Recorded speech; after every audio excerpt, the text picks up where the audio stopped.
Hello बच्चों, let's read this question. This question says that which of the following statements are correct. तो question में हमें 4 statement given है और हमें करेक्ट स्टेटमेंट को फाइंड आउट करना है। Statement 1 given is MTPs are generally advised during first trimester. Statement 2 given is MTP Amendment Act 2017 was enacted by the Government of India to reduce illegal abortions. Statement 3 given is Government of India legalized MTP in 1971. And statement 4 given is MTP during the second trimester can be done in case where the child after birth would suffer from some physical or mental abnormalities. Right?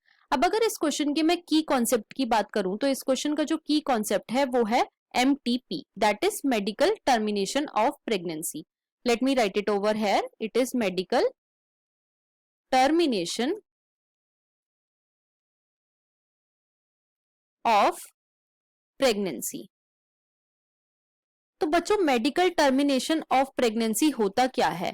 Medical termination of pregnancy का मतलब है intentionally और voluntary terminate कर देना pregnancy को. Intentionally and voluntary pregnancy को terminate कर देना, मतलब कि उसे अबॉर्ट कर देना. राइट? अब बच्चों, ये जो एमटीपी है ये सेफ होती है during first trimester. First trimester, right? मतलब कि 3 मंथ्स तक तो ये सेफ होती है. लेकिन ड्यूरिंग सेकेंड ट्राइमेस्टर बच्चों ये थोड़ी सी रिस्की हो जाती है. Right? Medical termination of pregnancy हम करा किन केसेस में सकते हैं?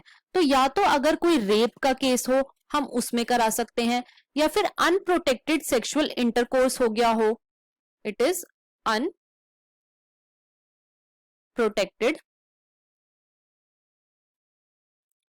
सेक्सुअल इंटरकोर्स हो गया हो. राइट? या फिर ऐसी प्रेगनेंसी जो कि हार्मफुल होती हैं.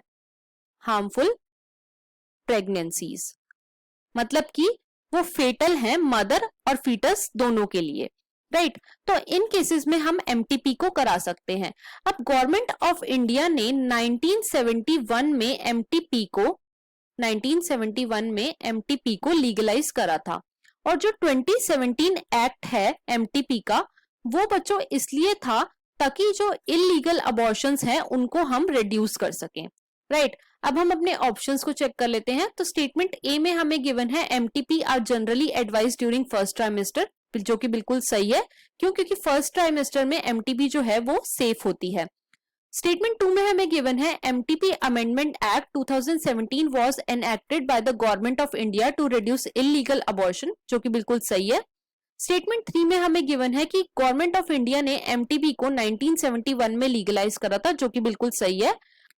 और स्टेटमेंट 4 में हमें गिवन है MTP during the second trimester can be done in case where the child after birth would suffer from some physical और मेंटल एबनॉर्मेलिटीज, जो कि बिल्कुल करेक्ट है. तो यहाँ पे बच्चों हमारी सारी स्टेटमेंट्स जो हैं वो बिल्कुल करेक्ट है. सो हमारा जो फाइनल आंसर हो जाता है वो है option number D. So the final and correct answer of this question is option D, that is all of the above. I hope you understood it well. Best of luck.